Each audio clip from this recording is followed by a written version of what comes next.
And welcome to Hero Power. This is our first episode post BlizzCon, and oh my gosh, so much to talk about, so excited. But first, let me introduce my co-host, Zerotio. Before we get to all the topics we have, I just want to say that I was probably the most right of everybody I know. And we'll talk more about that later in the show. What? Zerotio letting everyone know he was the most right about something? That never happens. Alright. So, as we said, we got a great show. A lot to talk about. In fact, we have so much to talk about. We are actually foregoing our play portion of the show this week to try to get in all this news and discussion that we have to talk about. So for our audio listeners, expect a nice long show. I know I've had a lot of the listeners contact me and say, "Hey, we'd love you to do a longer show for the audio portion." Well, you're in luck this week. Here it is. So no emails, no new patrons this week. So let's just jump right into the news. And as we said, BlizzCon has only just ended. Within the last, not even 24 hours. The dust hasn't even really settled on the Anaheim Convention Center yet. And, I'm still watching panels that I missed from watching all the esports, both StarCraft and Hearthstone esports that I spent most of the weekend watching. Yeah, well, I said I wasn't going to buy the Hearthstone virtual ticket, and I didn't, but my son did, and I'm going to be using his to watch some of the panels and checking it out. So yeah, let's just jump right into it. So let's talk a little bit of the big non-Hearthstone news first. Yeah. And so the first thing we're going to talk about is a little bit Hearthstone related. J. Allen Brack actually came out on the stage before the con even officially started, and wanted to make a public address to the Blizzard community about the Blitzchung situation and how he felt they handled it. So, Zerotio, how did you feel about this? Starting off before the convention even kicked off, here's this discussion that we've been talking about for a month now, front and center. What were your thoughts? So I've never hidden my opinion that I believe J. Allen Brack is a corporate yes man. He was put in that position to push the corporate Blizzard and Activision, ideals and ideologies, which is part of business. So you can't really get upset at that. But this is the most human I've ever seen J. Allen Brack. He came out and addressed the Blitzchung situation and all of the backlash that has happened since then, and he made it real clear that they are there for the community, for their players, for their esports competitors, and he is doing everything in his power to rectify the situation. I believe they have done everything they can to rectify the situation. There was a lot of rumors about Blizzard actually being real tight on BlizzCon this year, not allowing protesters and not allowing people to wear Winnie the Pooh costumes, things like that. That was found to be false news. That never came from an official communication, and we saw evidence of that where the actual Blizzard cameras at BlizzCon were catching protest signs and things like that, and they weren't shying away from it at all. And the NBA, but yeah. The whole of Blizzard and BlizzCon, every panel talked about embracing the differences and every voice matters and things like that. And J. Allen Brack started this off. I mean, before the mini music hit, any lights happened, before the countdown even happened, he came out and wanted to address this situation first and foremost, and even kind of jokingly made comments about their players and their fans expressing their beliefs outside before the convention started, which he took a lighthearted view of it. So that makes me feel that this is the most human I've seen J. Allen Brack, and I like it. Yes. This is the J. Allen Brack that I want to see all the time. This is the J. Allen Brack we need to lead this company.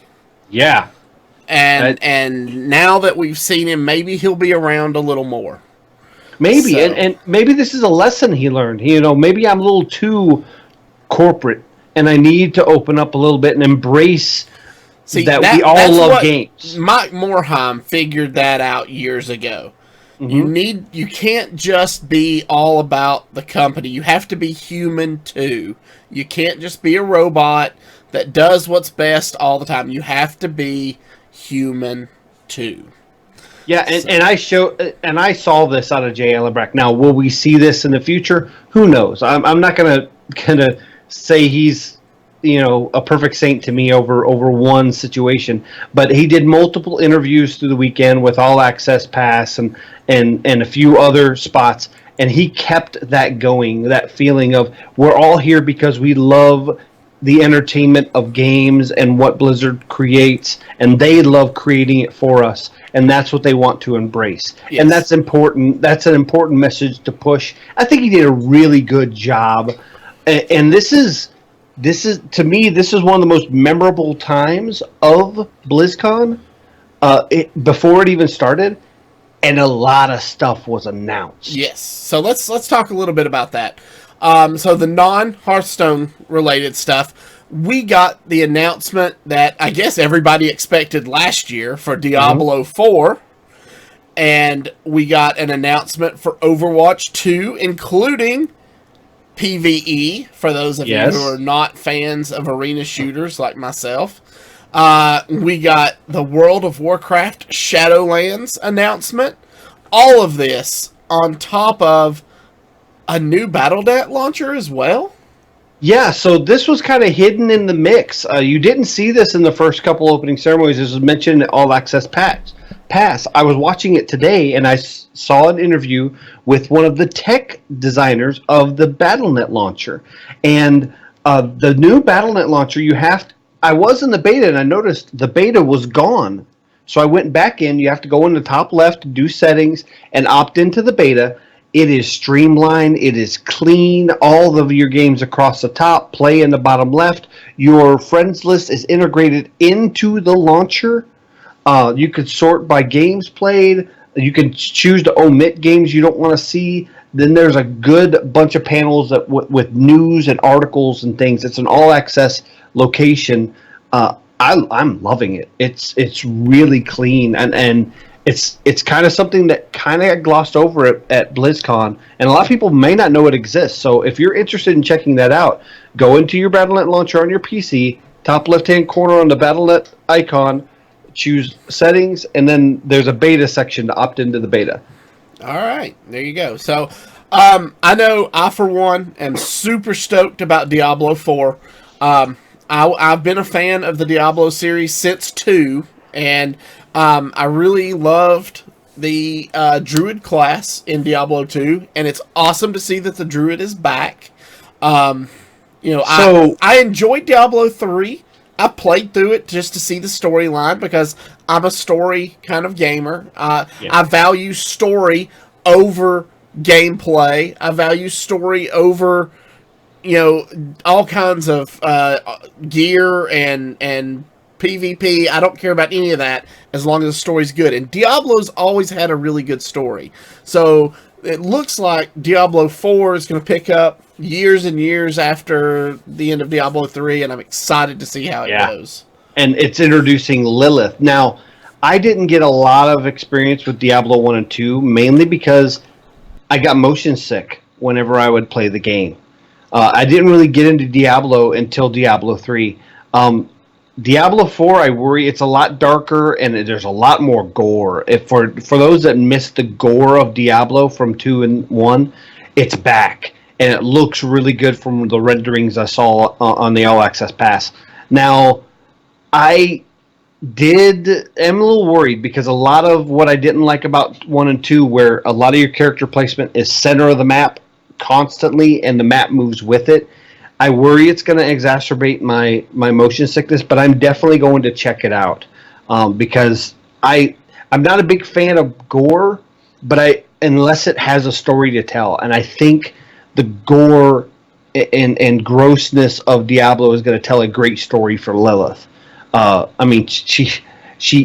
you didn't see the cinematic at the top of BlizzCon, you should go watch it. she basically gets her body and her cape and everything made of blood. It's a beautiful cinematic. It looked like it could be a movie. Yeah, it's going to be awesome, and I've mentioned I'm not a fan of arena shooters, so I didn't really care much for Overwatch because it's just not. It wasn't geared for me. It wasn't targeting me as a player because I'm not trying to become a professional gamer, and I'm not. I don't have what the kids these days call Twitch reflexes, and so it's just not a game for me. But I love, again, the lore and the story behind the characters, behind the world that they've built for Overwatch. And now we get Overwatch 2 with full PvE and replayable co-op.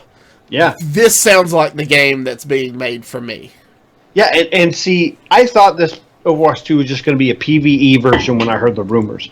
But it's not. It's going to be a full port over of the Overwatch experience. All of their competitors are going to move over this. It's going to have a whole new skill system where you get to select different talents. So one tracer versus another tracer might be built differently. Kind of a la Heroes of the Storm with their talent trees. Yeah. So I really like that aspect. Now, if you're saying, oh, I spent all this money on Overwatch, now it's blown. It's not a dead game. Every skin, every map that they put into Overwatch 2, they're also going to put into Overwatch. And so that's really cool. And I think I want to say they said anything that you purchased skin-wise in Overwatch will port over to your Overwatch 2 account as well. So it's really neat that they're making sure to do this. Plus, the models look so much crisper in Overwatch 2. They've obviously reinvented Overwatch from its creation and on a whole new engine, it looks like. And it's just better. Yes, yeah. So, a lot to be excited about, a lot to look forward to in the Blizzard community. They've done what they set out to do, at BlizzCon does to set out to do every year. That's to get the players excited for the future. And yeah, I feel like they did that. As somebody who attended BlizzCon last year, went to BlizzCon? I did go to BlizzCon. If you hadn't heard, I went to BlizzCon last year. I was more excited about the community and going to World of Podcasts and seeing my friends that I've never seen in person. I left BlizzCon kind of left wanting. And this BlizzCon, that feeling is back. So I'm happy for it. And I'm really happy for what they announced for Hearthstone. Yes. So let's talk about that. Yes. So we now know the name of the third set in the Year of the Dragon. And it is Descent of Dragons. Now, in the past, we've gotten 135 card sets. This is actually a 140 card set. Yes. 140 cards, and we're going to get to why it's 5 cards heavy in a second. But first, did you see the opening cinematic? Yes. Yes, I did. So basically, they went back to the 80s music theme, and you see the League of Explorers falling from the sky. And they sing about, they're falling from the sky, or what's going to happen to our heroes, and then it's like dragons, and dragons swoop in and pick them up, and it's this aerial battle between Dalaran, held by the League of Evil, and then all these dragons and the League of Explorers. And what's neat though is I left wondering why were they falling, because nothing in our storyline, nothing in the solo content had them falling out of anything. Did you hear why they were falling? No, I assumed they were falling off of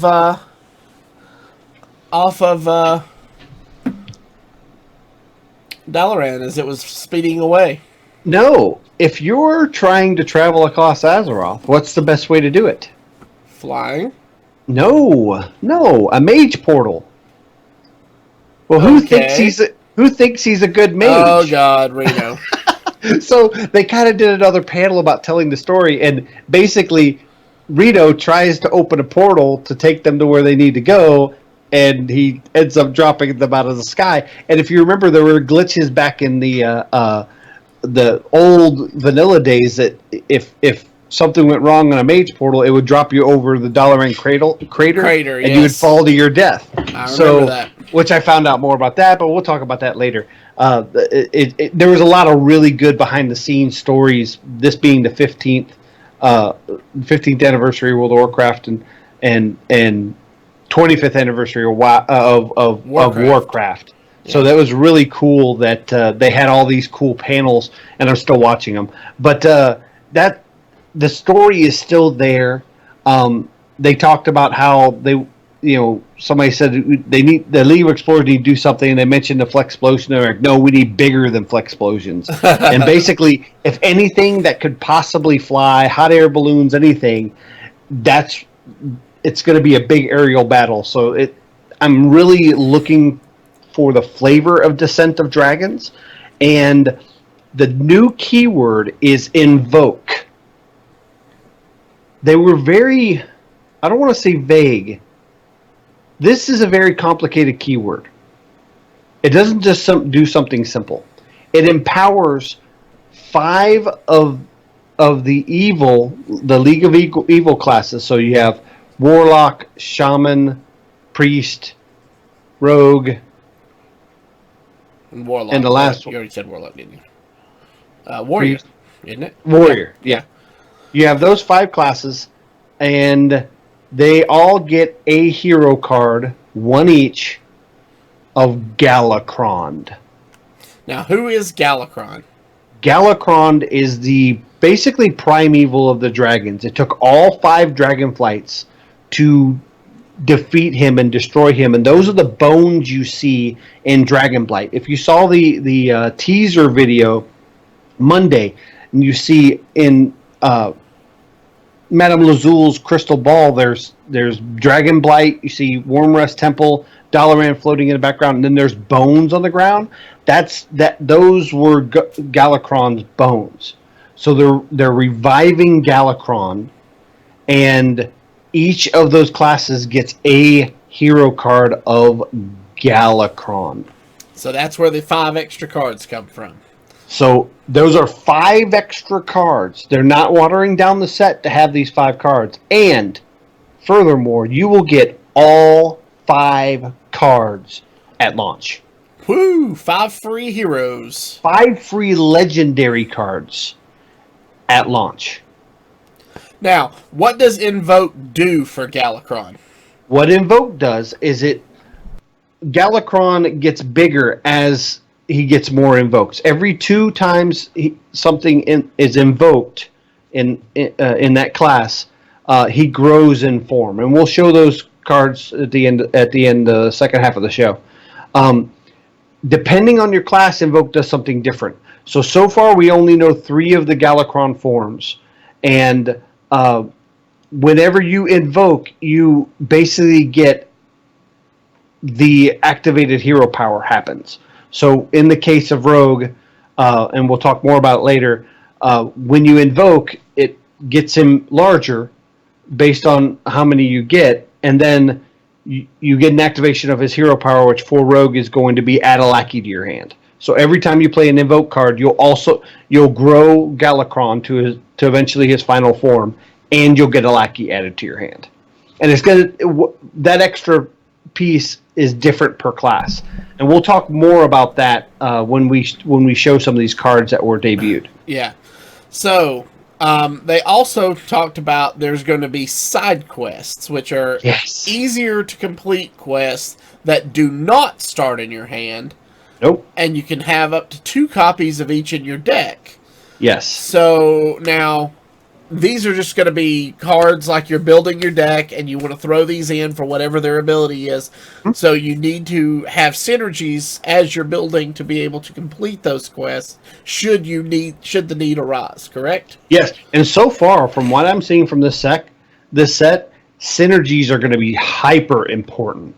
You're going to want to build a synergy for every deck. You're not going to see a lot of just layman tempo decks, I don't think. I mean, obviously, if these aren't very powerful, people will go back to the old style decks, and obviously they'll be what's predominant. But I really think the power level of these cards are really high, and we'll talk about that later because this is a powerful set.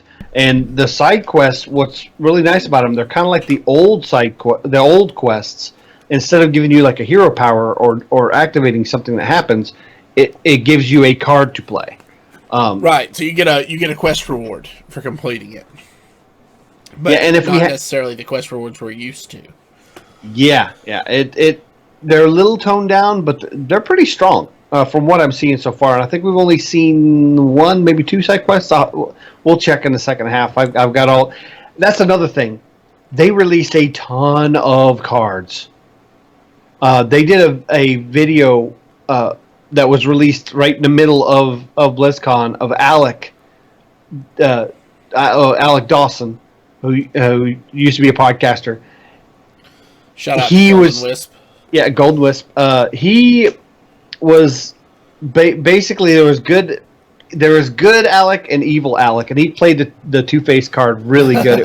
It was good, but at one point he starts battling with himself to see who's better, good or evil, and they just start rattling off cards, not even describing them, just cards, just slapping up on the screen, and I was frantically trying to get screenshots of all of them.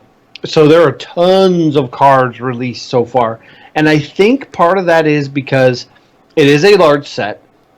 They have 5 more cards than normal. There is some other content we will talk about later in this update coming up, and I don't know if we're going to get a full. I think we're going to get a short reveal rollout window because there's going to be so much going on. And obviously, if we haven't said it yet, this set is all about dragons. Yes, and lots of dragons are coming.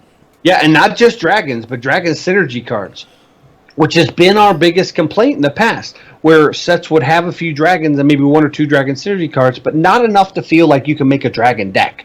And definitely not enough that you feel like you can make a dragon deck across multiple classes. Right. Usually you get one class. I think the most predominant was a dragon priest, has been the only one that's been very predominant. People try dragon paladin, people try dragon mage, but dragon priest is the only thing that's been good. Right. I think we're going to see a minimum of probably 5 different classes, and not just the evil classes, getting some good dragon decks coming in. So I'm really excited about that. That's about the cards. Yeah. And we're going to show more. We're going to talk about some of the cards that were released here in a little while, but they made one other big announcement. And it was done really well. Ben Thompson finished his announcement and thanked everybody for listening and said, now, this is normally where we stop. We've announced the set. We've seen all this new stuff. We're usually done. But no, there's more. And he announced a new game mode. Finally, we're getting tournament. Oh, no, not tournament. Well, okay, so not tournament mode as we would expect it, but I've got some thoughts on that later. And let's just talk about it. There is going to be a new game mode called Battlegrounds. Now, what's Battlegrounds? Obviously, you're thinking of Hearthstone Auto Battler. And if you're thinking of Hearthstone Auto Battler, you would be correct. Why would I think Hearthstone and Auto Battler? Where in the history of CCGs do those two things go together? So, a lot of people have been giving kind of cheeky, memey kind of predictions that an Auto Battler was going to come out for Blizzard. And a lot of people were expecting it more of, since Heroes of the Storm's kind of phasing away, they would use that engine to make an Auto Battler that way. And if that's the way they did their Auto Battler, I'd probably play it. But I'm not a fan of those style of games. It's built on a MOBA platform, and I just don't like it. It's hard. The synergies are tough to tell. None of the Auto Battlers have really grabbed me, and I've played them all. I just did not like them. So this is going to be a Hearthstone battler set in Bob's Tavern and a unique battleground, like a battle table that is a game board. Game board, yeah. a unique game board that's meant just for these auto battlers. And you buy minions from Bob, and they go on your side of the board, and any buffs are static for every single round. So if they get Divine Shield or they have Divine Shield, then they have Divine Shield every round that they fight. There's going to be 8 players total, so you'll be playing against 7 other players.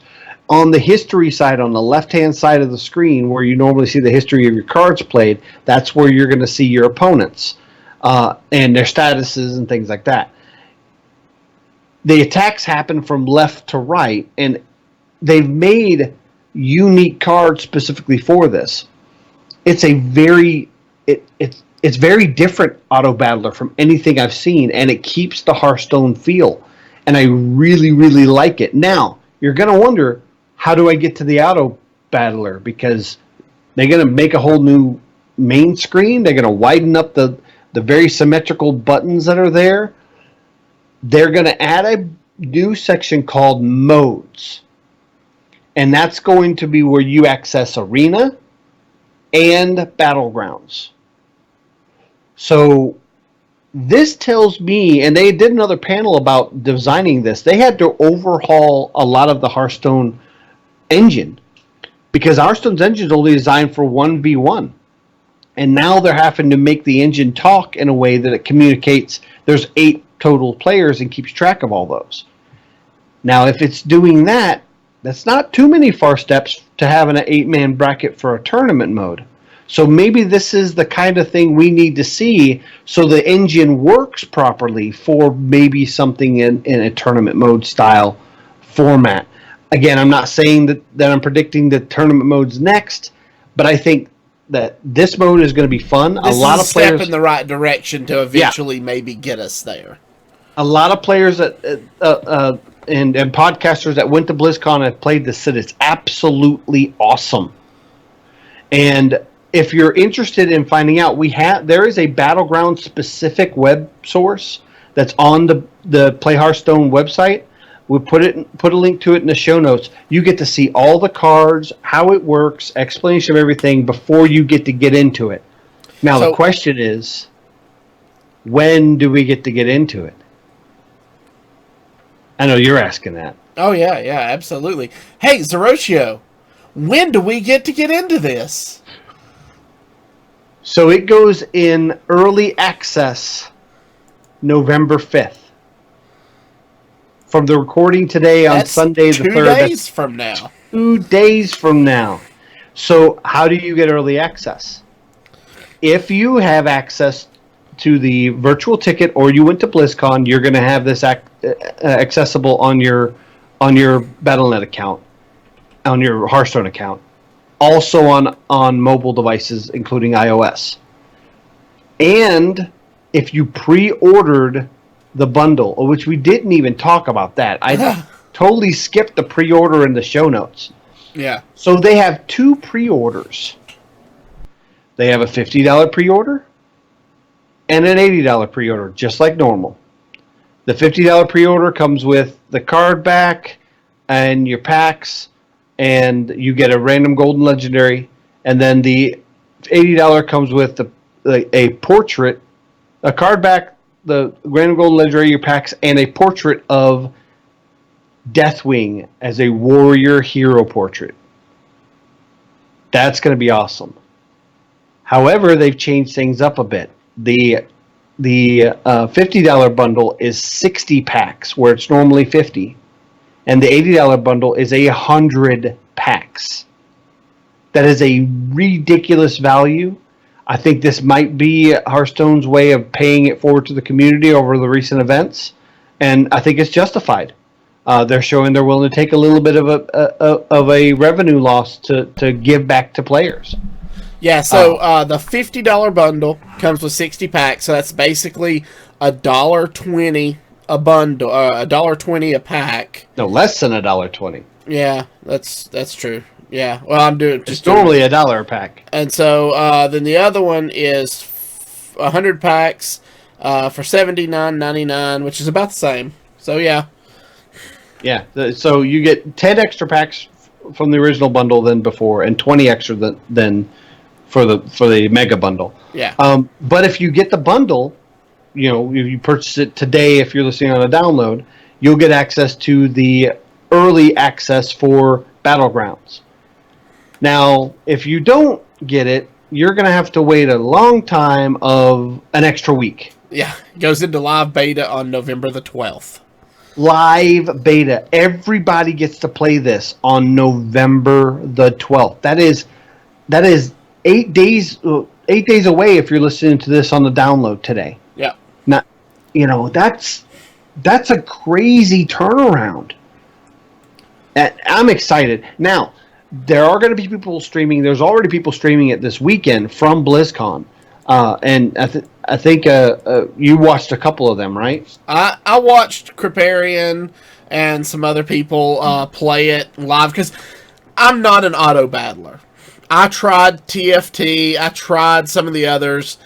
I don't like it. I don't feel like you have control. There's too much RNG for me, and I just don't like the mode. It's sort of like, it reminds me of when they launched games like Fortnite.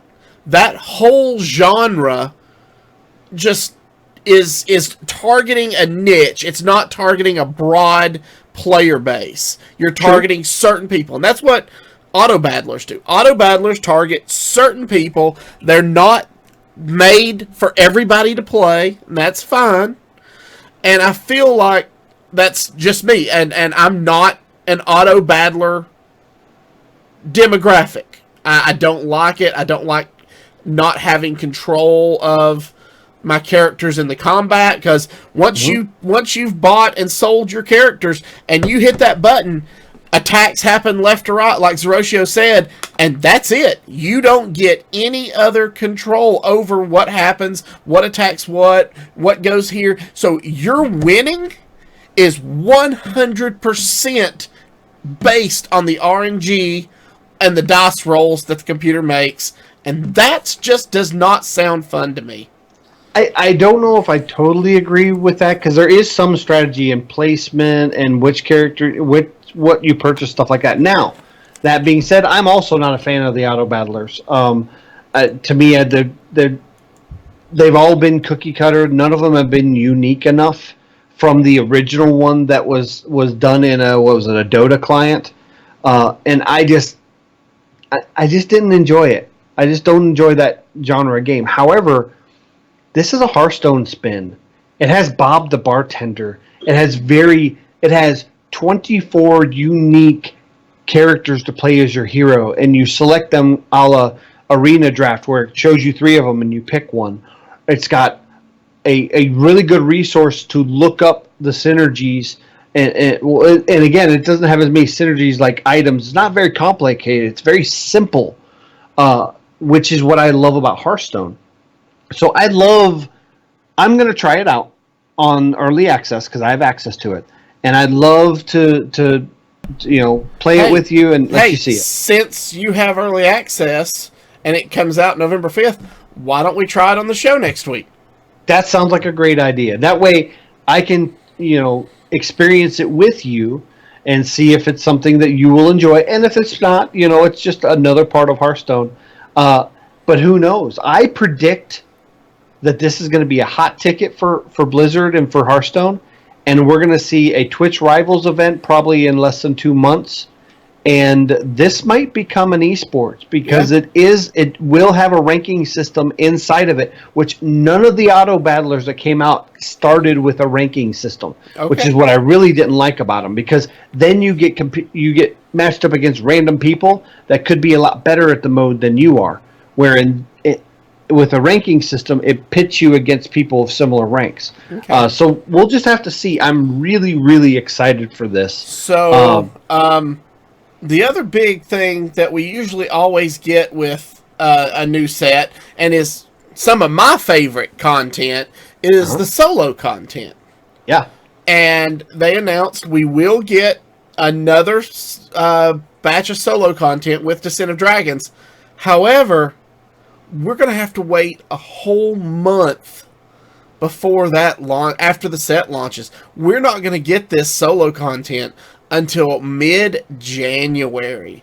Yeah, and That's this is rough. Well, this is indicative of the last set, the League of Yeah, we had to wait 4 weeks for that. Uldum, the Saviors of Uldum was 4 weeks, so roughly a month. And that was rough.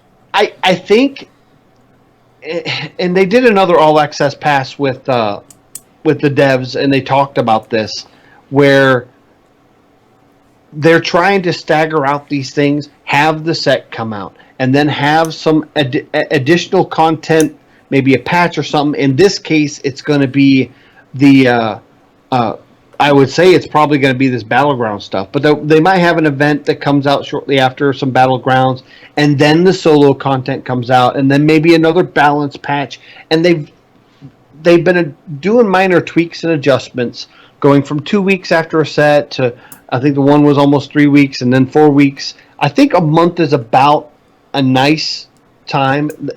The one thing I don't like is getting a new set and then having to decide what I'm going to do with my time. And I'm worried about that with Battlegrounds. I'm not going to spend enough time on the ladder experiencing new cards because of Battlegrounds. But since it comes out, a few weeks, almost a month before the set comes out, which we didn't say yet, the set is going to release on December the 10th. Correct. So we have the solo content officially going live, or the Battlegrounds officially going live November the 12th. The set comes out December the 10th, and then the solo content will be roughly a month after that. So I think that's a good cadence. I guess. I personally don't care about the ladder. Yeah. And I'm not an Auto Battler fan. So as of right now, outside of opening new packs in a month, I have to wait 2 months for any content that I'm going to really enjoy. That's a fair statement. And I'm kind of in a similar boat usually, where when they announce the new set, whether it's a BlizzCon or another announcement, that 4 weeks from the time they announce it to rolling out all these new cards, I don't play a lot of Hearthstone because the meta's kind of stale. I'm not really enjoying the ladder, and it isn't worth it to climb to Legend for me. I'm not having as much fun, but this Battlegrounds is going to fill that hole for me. And then the new set's going to come out. I'm going to have all these new cards, which we'll talk about more later. Oh my gosh, there's some really good cards so far, and they just got started. And then by the time I'm getting kind of fleshed out to that point, then they're going to have the solo content. And then I'm going to, grind for 4 days each week, a day or two each week to knock those out on Heroic. And I really am happy where Hearthstone is. Yeah. Ben Thompson is not a Ben Brode, but he seems to really focus on the content of the game and giving players what they paid for, which is the only thing about Ben Brode is he kind of smoke and mirrored us a lot with, songs and raps and dances, and that's good. That's good presentation, but he never really, other than just entertain me with your antics. Yeah. Ben Thompson has proven himself with content, and I like that so far. Yeah. So far, I am liking the reign of Ben Thompson. There you go. All right, so the set wasn't the only thing Hearthstone related going on at BlizzCon. We also had the Grandmasters Global Finals, and we kind of talked about this a little bit last week. We talked about all of the players that were going to be there, and we made our predictions. We talked about Bloody Face and Surrender and Liooon and Phenomeno and all the guys and Casey and all the guys and gals that we thought were going to do really well this weekend. And then the tournament started, and I'll be dang if Bloody Face didn't lose into the losers bracket immediately, right out of the gate. Now that's a little off my prediction. I said he was gonna win round 1, and then lose to VK Lion and get knocked into the losers bracket. He did go into the losers bracket, and ultimately He did have to face Tom 60229, which I made a bold statement and said I believe Tom is overrated. And I do not want to diminish Liooon or Bloodyface, but Liooon absolutely destroyed Tom in the first round. Like, no mercy. She knocked him out 2-0, did a little peace sign, the bit her tongue in the interview. She was absolutely a joy to watch. The thing about VK Liooon that I like is she just seems to enjoy to be there, which is not something you see out of Chinese competitors very often. Mm-hmm. When they interview them, it's all about they want to represent their country, they want to do the best.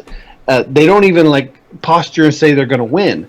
It's almost as if she is somebody that's not the normal qualifier, someone that comes out of China representing their country, and she's an exception to the rule because she smiled. She was very open and candid about representing women in esports and Hearthstone, and she was very vocal on her opinions of the game and slight political points of view, which is not something you see out of Chinese competitors. That's right. And it was nice to see that lightheartedness, not only out of our first female representative to go to a world stage, but ultimately, I'm going to spoiler here, first female representative to make it to top 4.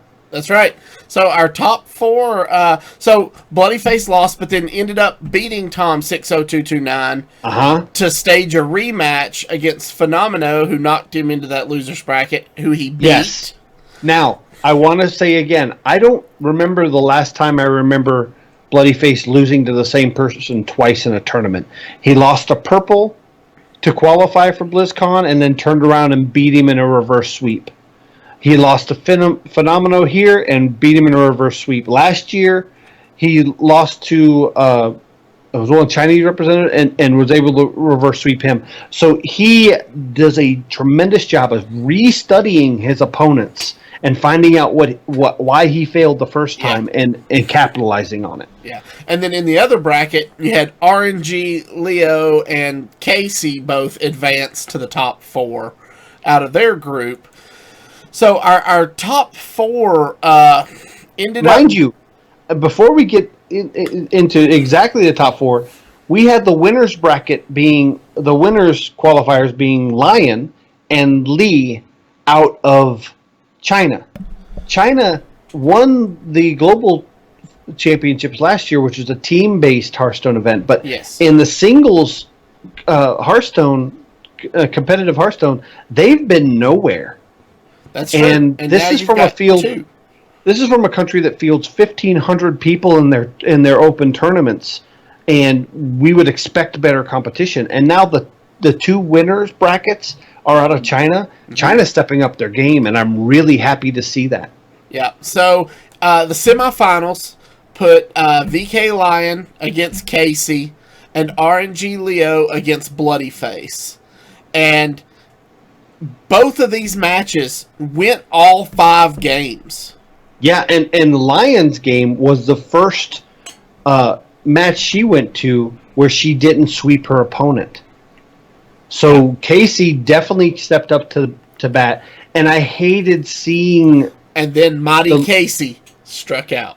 The look of dejection on his face when she basically had the nuts and got lethal. Yeah. And I have to say, this was the first sign of, I hate saying this, but weakness in Liooon. And I was really worried about her at this point. Because she is the first female to make it this far. And I hate saying this, but a lot of the community, if she lost to Casey, would have just been like, she did a great run, awesome job, first female. But honestly, she's better than that kind of response. She's not one of the best female players in the world. Mm-hmm. She is one of the best players in the world. Correct. Female, male, no matter what. She is one of the best players in the world at this point. I wish that China had a weekly representative at Grandmasters because I'd love to see her compete every week. I would watch her every single week. And not because she's a female player, but because she is very, very good at the game. She's cerebral, and she's also fun to watch. She shows some emotion on her face. You could tell there was some worry in this match versus Casey, but she ended up going to the finals against Bloody Face. I called it. You did. VK Lion versus Bloody Face in the finals. And what did I say was going to happen in the finals? Lion was going to sweep to win. No, I said that Bloody Face was going to lose. Well, Bloody Face was going to win. Oh, did you? Okay. Yeah. If I could be remembering wrong, I have to go back and listen, but yeah. I said that VK Lion was going to beat him in the winners match in their group, and then he would beat her in the finals. But that's not what happened. Lion swept Bloody Face 3-0. It was. It honestly, we love Bloody Face. Bloody Face is a big. Yeah, we're big fans of his. He's been on our show multiple times. It was just a dominant win from Lion. I mean, there was at no point did I ever feel like Bloody Face had a chance to win the matches he was in. He was just behind from the draw. Yeah, and if I'm not mistaken, I know I'm not mistaken, she was the only player to bring Highlander Hunter. She was, yes. And Highlander Hunter just happened to be that kind of Achilles heel in Bloody Face's lineup. It just didn't match up well to it. And a lot of the players played a lineup that wasn't good against Highlander Hunter because they did not think anybody would bring it. And VK Lion saw that and brought Highlander Hunter. And that was really how she was able to get ahead. And she won some unfavorables, but her Highlander Hunter play was fabulous. And I have to say this, Bloody Face was in a tough spot. And by no means do I believe he didn't play his hardest. I know he did because I know Bloody. Bloody Face is one of the most competitive people I know. He's a good friend of ours, not just on the show. He's a personal friend of mine at Avanties, and I think he gave it his all. But in this situation, if he loses, he's part of history. If he wins, he busts up history, but he wins. So it's it's like damned if you do, damned if you don't. But in this case, I think Bloody Face cemented himself as one of the best players in Hearthstone. He's competitively made it to the finals, to BlizzCon or to the World Championships multiple times now. This is his best showing, and every year he has a better showing. Because last year he was top 8? I think so. This tells me he has gotten better competitively every time he plays. Starting when we saw him in 2016, and he made the top 16 in a playoff. Yeah. And then the next time we saw him, he made top 8 and got to go to BlizzCon. And then slowly he's gone up to top 8 at Worlds. Now he's the finalist at Worlds, getting second. And if history repeats itself, he should. I believe Bloody Face will be the champion next year. I agree. So next year, I know we meme about it with other players, but I think next year is year of Bloody Face. That's right. So, and I hope Lion qualifies for World Championship. But again. I'd love to see a match. Huge congratulations to VK Lion on becoming the 2019 Grand Champion. Yeah, and she gave a great message. They asked her about how does it feel to be a female player at this stage, and she asked if she could tell a story. And she told a story of a player that saw her registering for a big open in China, and they said, "Oh, you're entering this Hearthstone tournament as a female. You should probably drop out." And look at her now. She's the world champion. She is the best player in the world right now. And there's no male that could tell her she can't play this game. And I want to reiterate this. She is not the best female player in the world. She is the best player in the world as of this moment. And she will hold that crown until next year. And she had a death grip on this trophy. At one point, one of the production guys wanted to get the trophy from her so she can take more candid photos, and she just wouldn't let it go. She had this thing in a 2-arm death grip. Of course, I'm glad she did that because there's a history of people dropping world championship trophies at Hearthstone. So, I'm glad she kept a death grip on it. But the biggest takeaway from this whole tournament was, for me, man, Frodan can look good wearing anything. that is the most important thing that we learned from this tournament. Yes. No, but that aside, all joking aside, they did some great camera pans during this time. This BlizzCon production was on point, especially for Hearthstone. And they had some moments where they were referring to her being a female representative in Hearthstone, and they would pan the camera, and right at the front table, like the VIP section, of where your family or friends would sit, is Patra sitting right there. Yeah. Ready to welcome Liooon as soon as she gets off stage, win or lose. And I loved seeing that kind of camaraderie. There was a great message from Cora on Twitter about VK Liooon and what this represents not only for VK Liooon, but all women that are in the Hearthstone sphere, whether it's in production or podcasting or in game development. In her case, this was a good BlizzCon for Hearthstone, for Blizzard as a whole. I think the biggest takeaway is that Hearthstone and Blizzard as a whole look really good right now, and I hope we can keep up that momentum. Yeah. All right. Well, that pretty much covers everything that happened at BlizzCon. Our Tavern Brawl this week is one that we've seen in the past. It's Captain Blackheart's treasure. The captain left a treasure for everyone, but mostly for you. Each turn, open a chest of 3 random cards and choose one to put in your hand. Again, this is this week's Tavern Brawl. Go give it a shot, play it, and get your pack. So, this is normally the part of the show where we would do a deck analysis. We're not going to actually do a deck this week, and next week we are going to do, we're going to check out the new Battlegrounds mode. So we thought this week we would take a look at some of the new cards that have already been announced from BlizzCon. Descent of Dragons. Yeah, from Descent of Dragons. So let's see if I can get in here and launch this thing. You're having trouble clicking the buttons, ain't you? Yeah. Let's see. Oh, that's what the problem is. Go away. All right. So first off, before we get into the cards, this is a brilliantly gorgeous look. I love this. 2 dragons fighting. You got the League of Evil on the left, Dalaran in the background. You got an airship Zeppelin blimp thing, and Elise there. I'm curious about this parrot.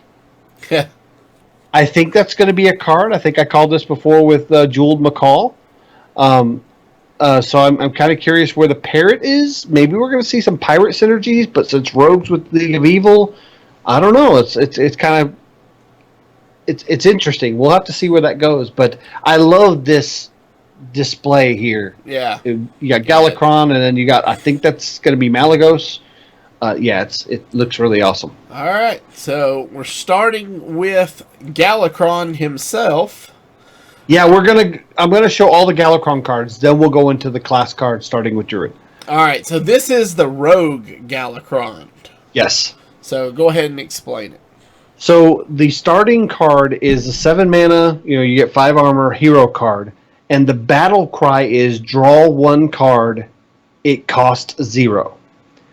Whenever you play an invoke card, you're going to get the effect of the hero power, which for Rogue is going to add a lackey to your hand. Also, when you invoke it twice, and now this invoke happens whether the card is in your hand, in your deck, anywhere. I think they even said even on the battlefield. So once you play it, it will get bigger, even though you've played it. So anywhere it's at, it gets invoked. So once it gets invoked twice with invoke cards, and we'll talk more about those later, you get the second form, which has Battlecry draw 2 cards, they cost 0. And then the third form is draw 4 cards, they cost 0, and equip a 5/2 claw. Now, so far what we're seeing across all of them, every class, the final form also equips a 5/2 weapon, which is his claw. All right, that's really cool. Lackeys they said lackeys were going to play a huge part in the Year of the Dragon, and we've seen them do that so far. So it's good to see them continuing here. Moving on, we have the Priest version of Galakrond. Tell us about it. Yeah, and pardon the screenshot. There's a limit to a lot of the images for the 3 forms. But Galakrond is for the Priest is Battlecry, destroy 1 random enemy minion, and then it goes up to 2, then 4 with each form. And the hero power is add a random priest minion to your hand. Now, again, all of the hero powers are the same no matter what form they're in. But every time you invoke, you're going to add a random priest minion to your hand. That's pretty big. That's pretty powerful. There's some. I mean, I would assume when it says random, it means it's going to be random of all available standard priest minions? Yeah, standard or wild, depending what format you're playing in, I'm sure. So obviously in standard you're going to have a more limited pool, which might, depending on what cards are released, might raise the value of this. But basically we're seeing with the invoke cards, it's almost like it says invoke to make it more powerful, but also so far what we're seeing these 2 classes draw a specific tool. And I'm liking Galakrond a lot. Yeah, me too. All right, so moving on, we have the Warlock version of Galakrond. So tell us about it. This one's a little different. Now, I don't have all 3 images, but I have the first and the last form. So it's the same as before, 7 mana, 5 armor. And the battle cry is summon a random demon. And the second form should be 2 demons, and then the third form we see is 4 demons and equip a claw. And its hero power is a little different. It summons 2 1/1 imps. So every time you play an invoke card, you're going to also summon 2 1/1 imps. Now, a lot of people might say, summon 2 1/1 imps, that seems weak. Remember the odd paladin deck that summoned 2 Silverhand recruits and that snowballed so fast? This is clearly a zoo style, and they seem to be embracing zoo, and zoo might actually, it's always been playable, but it might actually be top tier. Zoo's always been playable, and it's always been a fun deck to play. Yes. So I enjoy seeing this be given a little more power here. Next up, we have the Druid class. Now, Druid is considered a hero class. Yes. During the breakup, and we're getting a new Ysera card. Ysera Unleashed. So tell us about it, Zerotio. So Ysera Unleashed is a 9 mana 4/12. So indicative of normal Ysera. Battlecry, shuffle 7 dream portals into your deck. When drawn, summon a random dragon.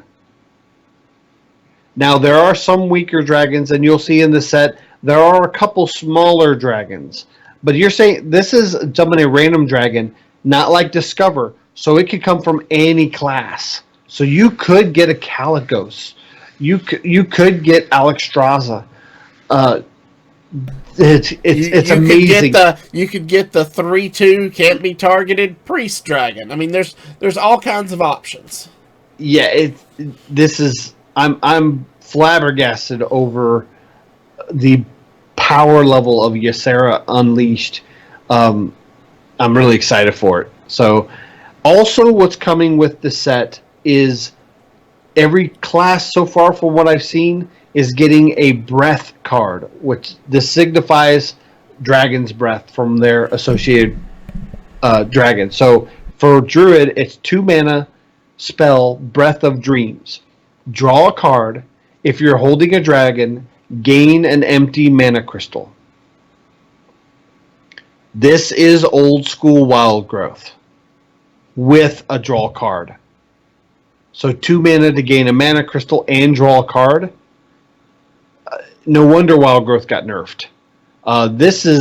If you're holding a dragon, this card is ridiculous. And if you're not holding a dragon, it's two mana to draw a card. It's not bad at all. And then the third card we've seen so far from Druid is 6 mana, 4/8 dragon, Emerald Explorer. Taunt, Battlecry, Discover a Dragon.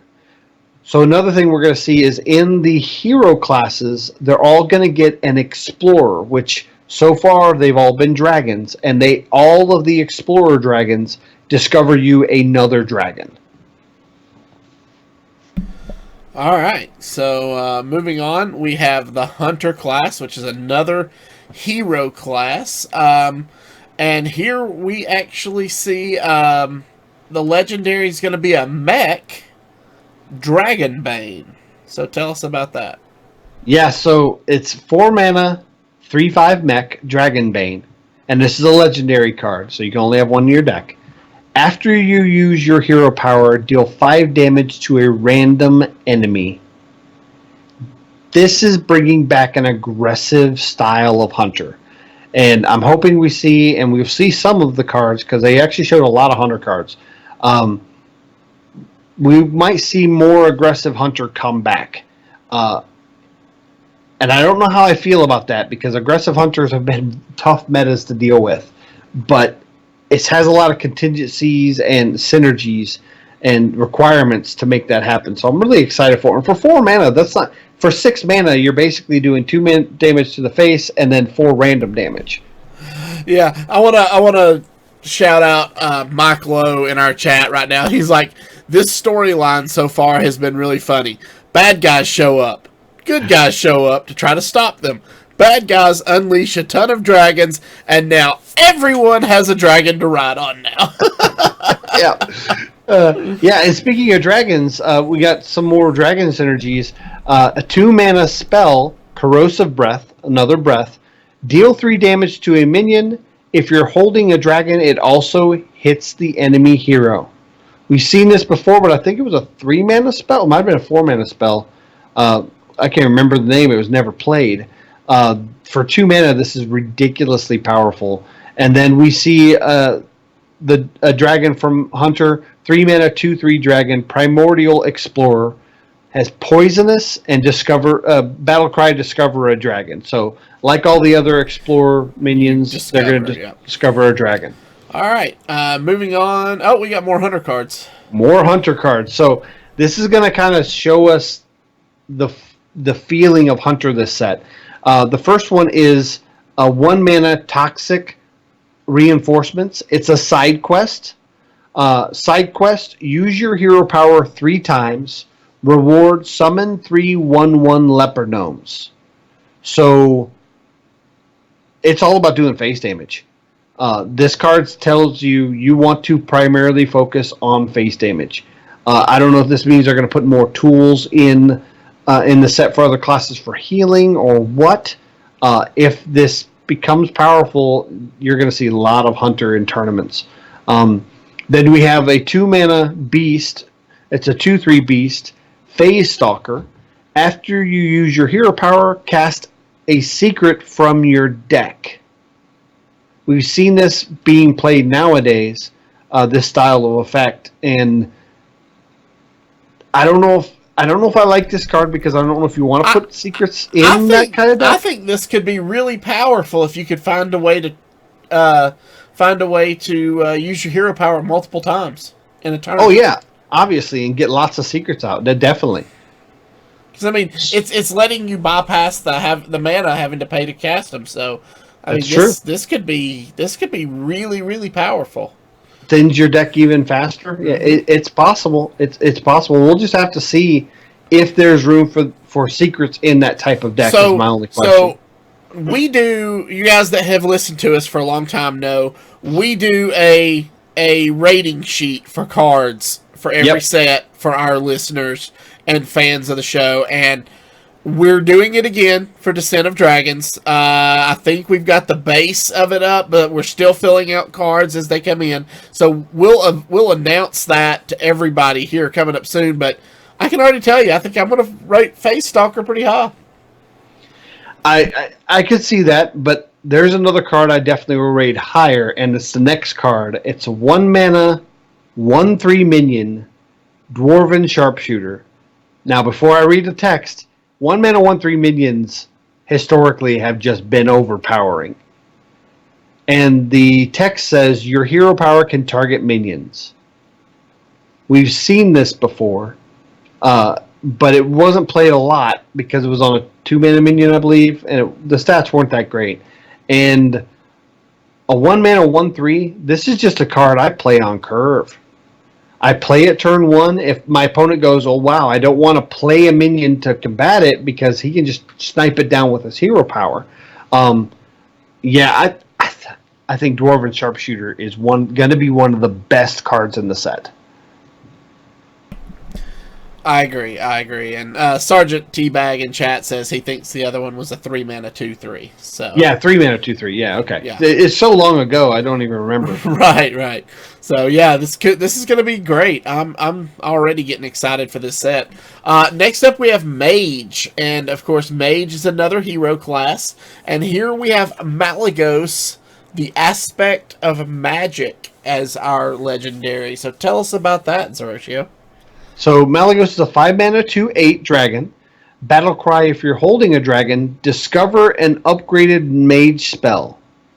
So basically you'll discover mage spell.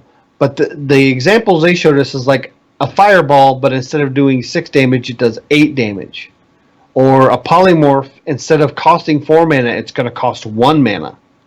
I believe it was Arcane Intellect. It was drawing you 4 cards, I believe it was. But basically, any spell it's going to find, it's going to be more powerful, whether it's lower mana cost or better effect. This is going to take some. I don't know how I feel about Malygos only being 5 mana and having such a disparating kind of stat line, but it makes up for it in the spell that you're getting. I will want to see what all the upgraded spells are before I cast my final verdict on exactly how good this card's going to be, but I think it's going to be a solid inclusion in most mage decks that are Dragon Synergy, which I think everything's going to be Dragon Synergy for the first month.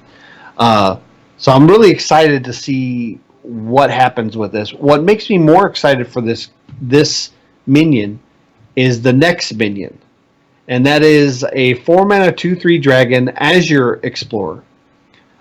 Just like all the explorers, Battlecry: discover a dragon, and spell damage +2. The reason I like this better is because I think Mage has the best dragons right now, and Discover it doesn't prioritize anymore. They changed that, but it has only your class and neutral. So you're going to have Malygos Aspect of Magic in that pool. You're going to have Kaligos in that pool. So I think the Azure Explorer is probably the strongest of the explorers I've seen so far.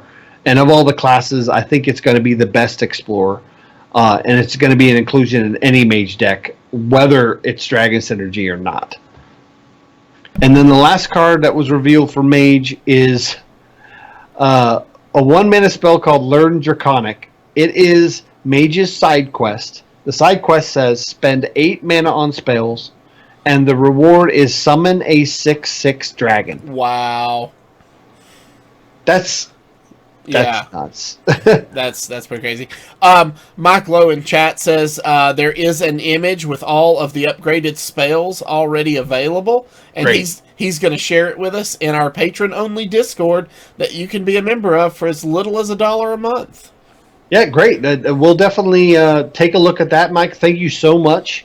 And before I put my ratings in the spreadsheet, I will definitely go over that list to see where it sits. So it's good to know that list has gotten out there already.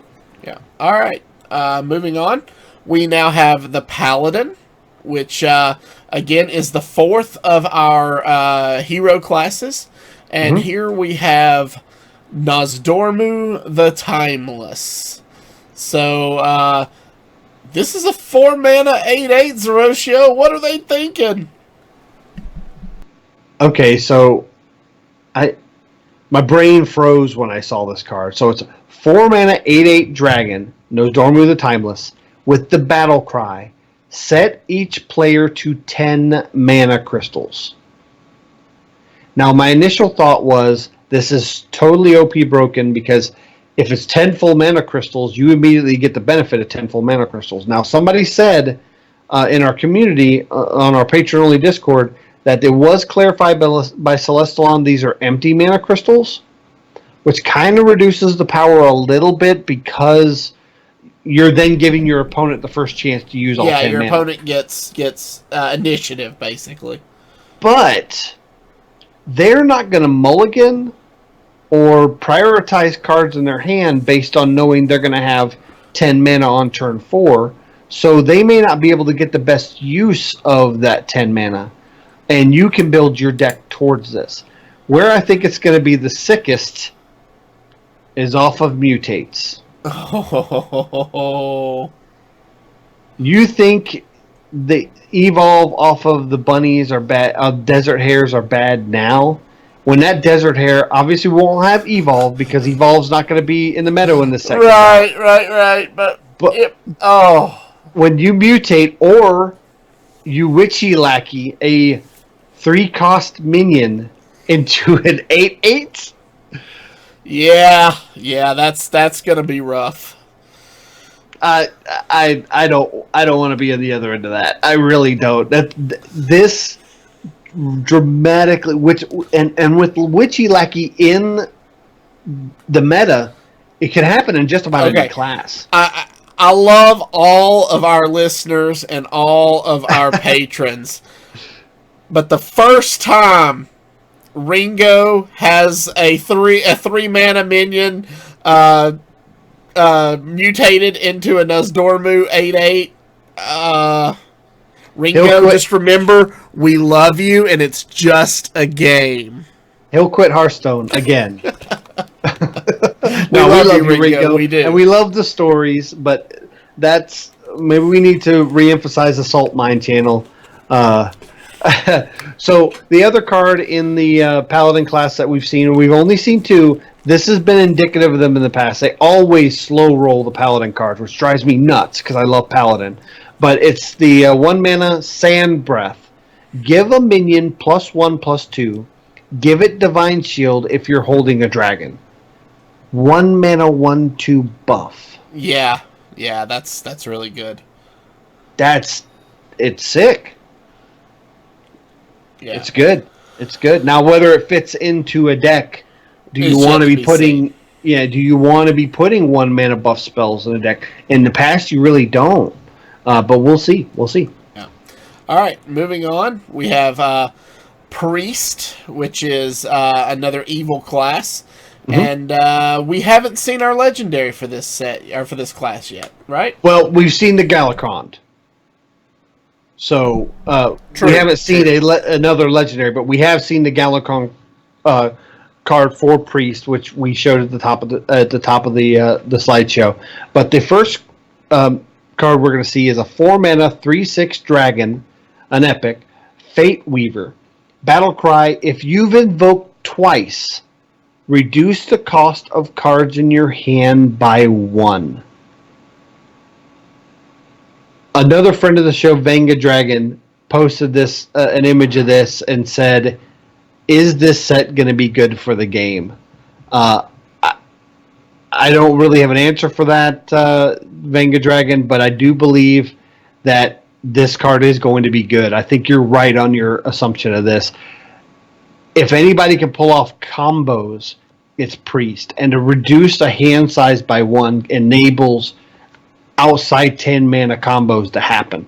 Maybe we see a Mecha'thun deck come back. Who knows? But this can really... This card's going to shake up the meta a lot. And Priest is already in a weird spot right now where it's good but not the best, and this might catapult them ahead. All right. And then we also have Time Rip. Did you? Yeah, Time Rip is a 5-mana spell. It's a rare. Destroy a minion and invoke Galakron. 5 mana, destroy a minion. Yeah, sort of like Assassinate for rogues, but you get the added bonus of invoking Galakron. Yeah, now the interesting thing about this card is some of the lore they talked about is how the Bronze Dragonflight has gotten involved in the fight a little bit, and look what side they're on. Yeah. There has been some speculation in the past that at one point there was Infinite Toki, which was like a bad version of Toki that you had to fight in Witchwood's solo content. So maybe we start seeing some weird stuff. Now, obviously, we saw Nozdormu in the Paladin. So maybe the Bronze Dragonflight's gotten split up. Some are siding with Evil, some are siding with Explorer. Maybe we'll see a new Toki card helping the Evil classes. I don't know. We'll see. To me, the lore implications of this card is really interesting. I agree. All right, moving on. We have the Rogue class cards now.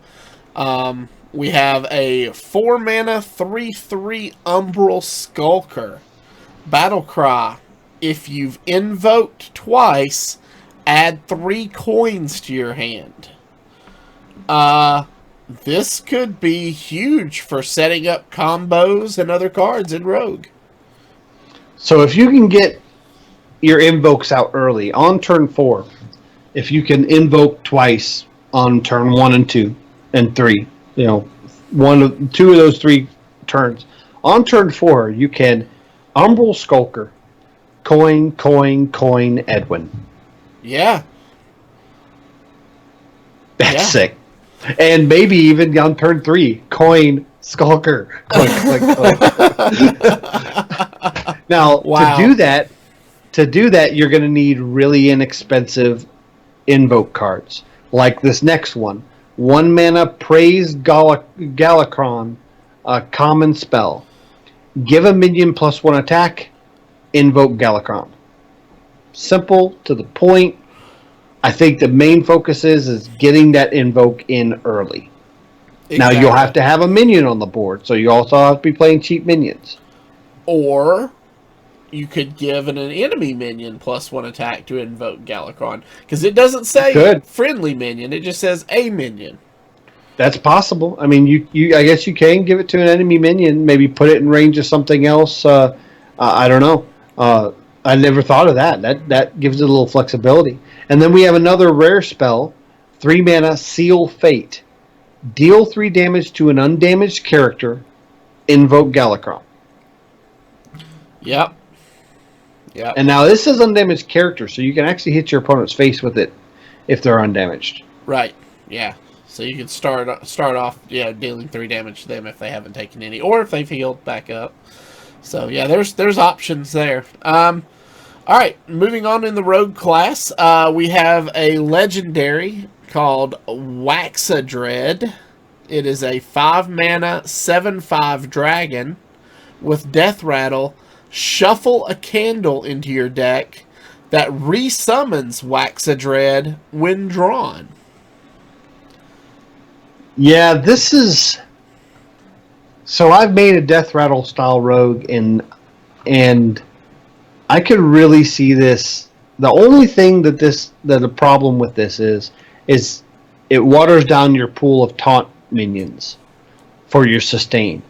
But playing, a N'Zoth, well, of course, N'Zoth won't be in the meta, but in the case of WoW, playing N'Zoth to fill your board with 7/5s is huge.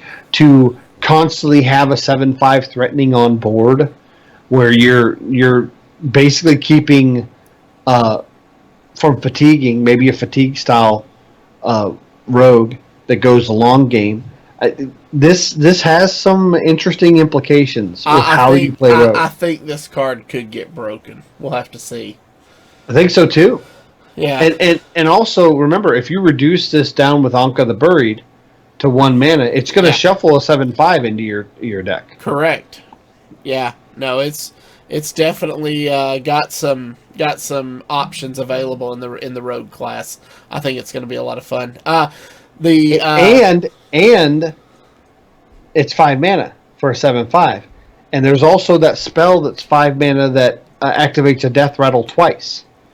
Yes. So on turn 10, you could play this, play that, and now you have a Waxadread on board and 2 in your deck. Yes. So you could easily start a cycle of 7/5s coming back. Yep. So, all right.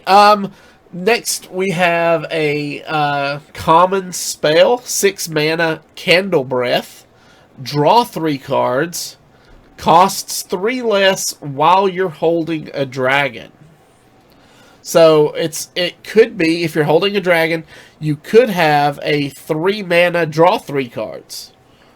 Yeah, and you could turn 1 prep this out if you're holding a dragon.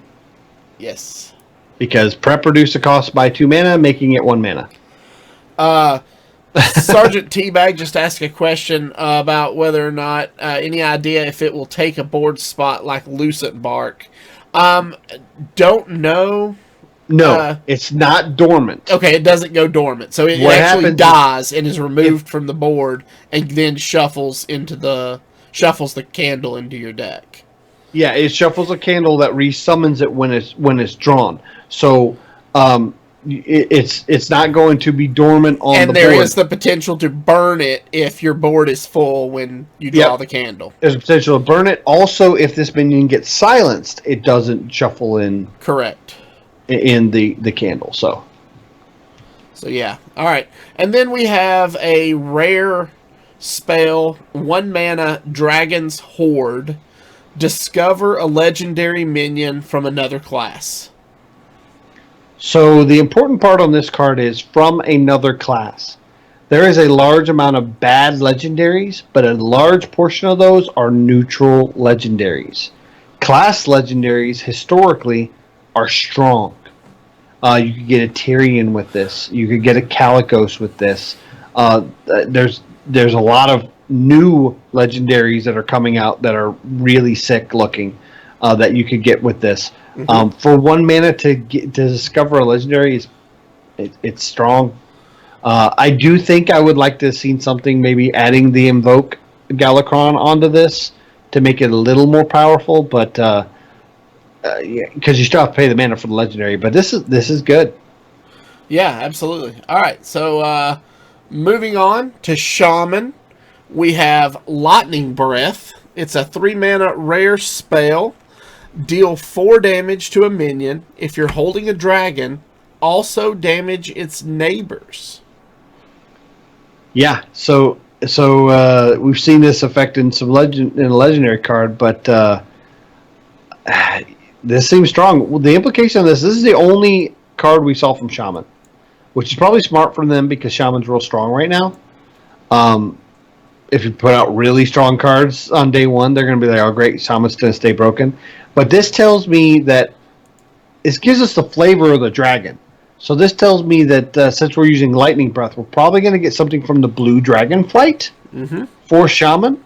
So it's interesting. We already see Malagos, so I'm kind of curious on what legendary dragon we're going to get for Shaman that is siding with the League of Evil. So that's going to be fun to see. Yeah, absolutely. All right, moving on to Warlock. We start with the Veiled Worshipper. It's an epic minion. Costs 4 mana. It's a 5/4 with Battle Cry. If you've invoked twice, draw 3 cards. So a 4 mana 5/4 that if you've invoked twice allows you to draw 3 cards. That's 4 mana 5/4 is 6 stats already. Yeah. And mind you, this is if you've invoked twice. It doesn't have to be in your hand when you invoked, just if during the game you have invoked twice at all. Correct. All right. Next up, we have the Dragon Blight Cultist. It's a 3 mana 1/1 Battle Cry. Invoke Galakron. Gain +1 attack for each other friendly minion. This tells me Zoo. I think the focus is going to be screams Zoo. Zoo. Yeah. Absolutely. And then you have a common spell, Fiendish Rites.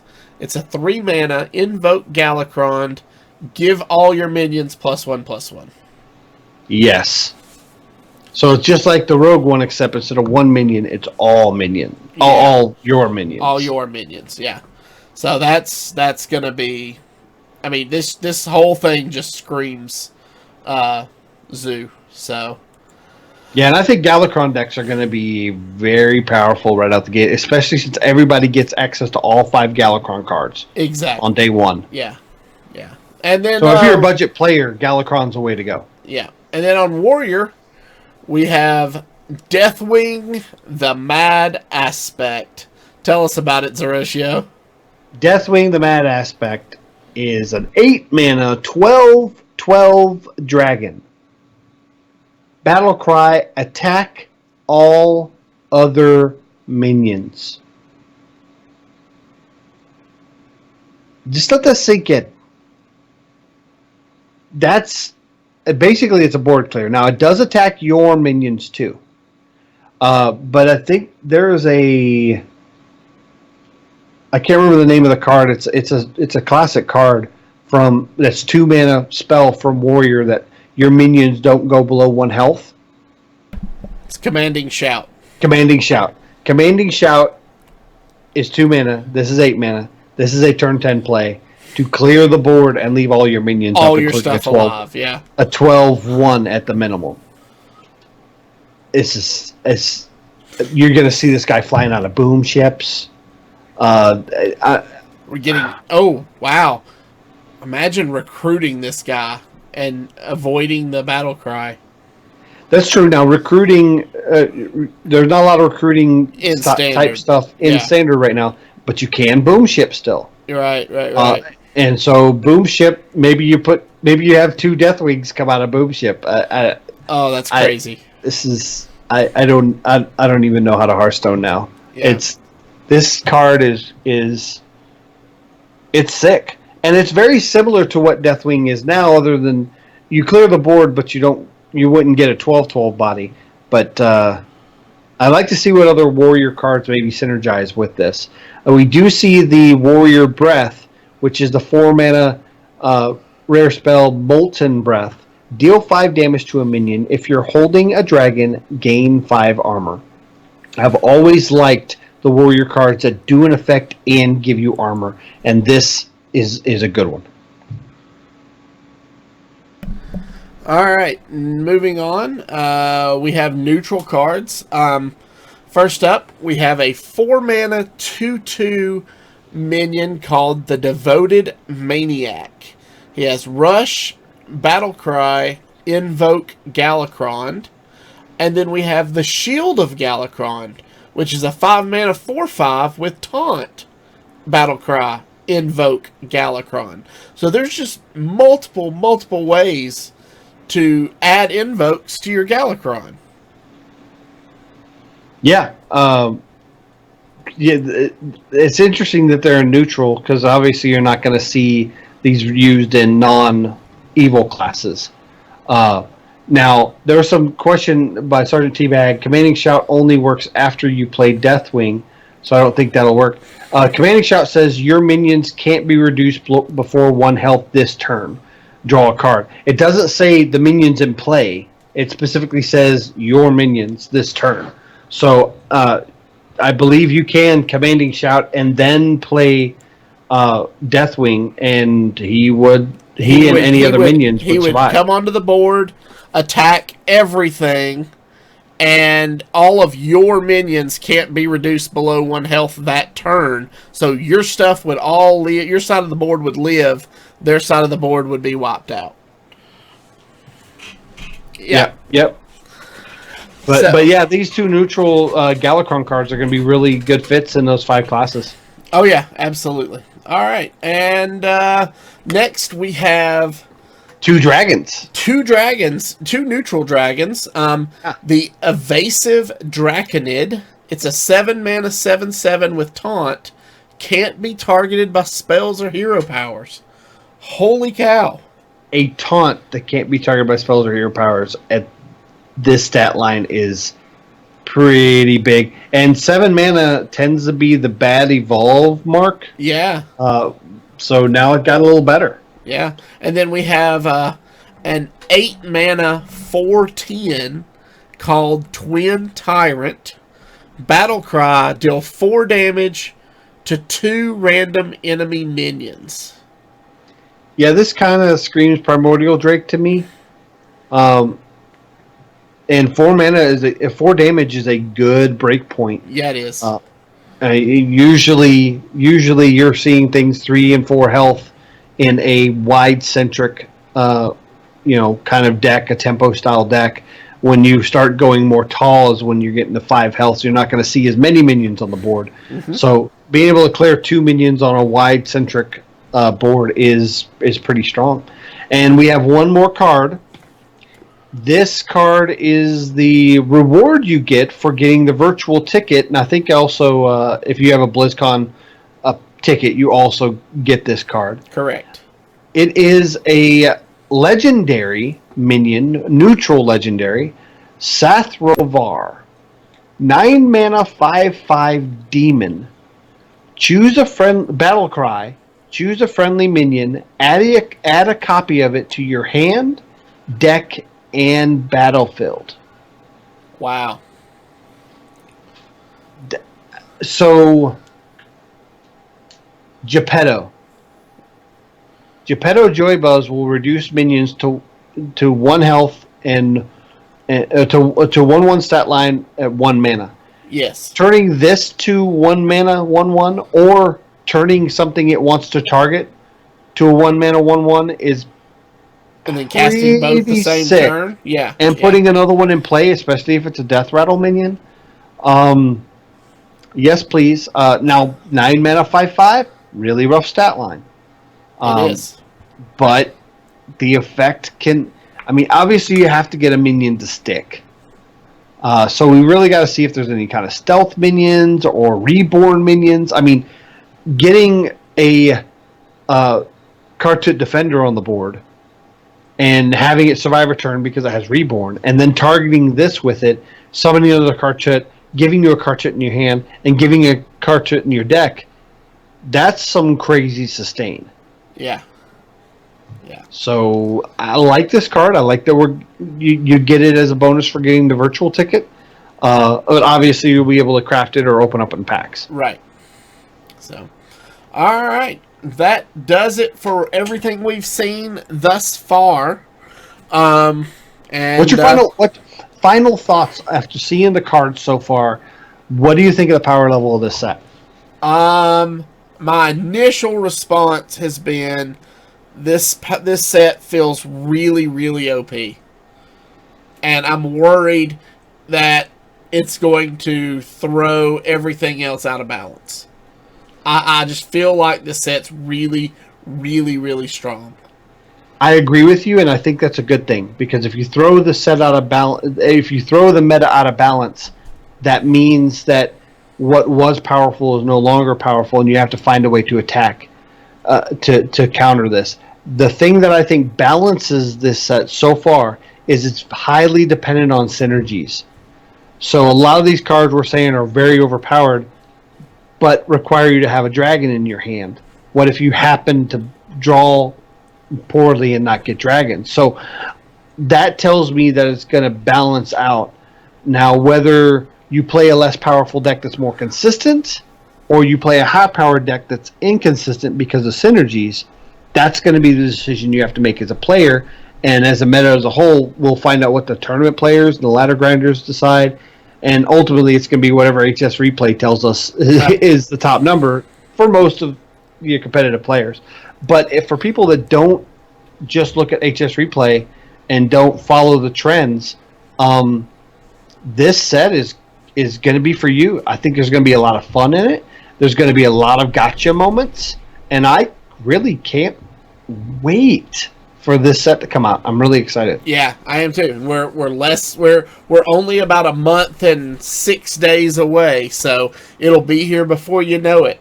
But until that time, play Battlegrounds. There you go. Play Battlegrounds. So, all right, guys, that's going to do it for us this week. Like I said, for you, like we said at the beginning, for you audio listeners, there is here's your long audio show. Sergeant Teabag just asked, any planned events for the new set release? Yes, I am working on trying to find a date to set up to do a new pre-release event for all those in and around the Knoxville area. But be patient, because Avanties always has a hard time finding a date. There you go. I'll announce in the group when and where, and we might even do a planned Battlegrounds event. Ooh, that'd be fun.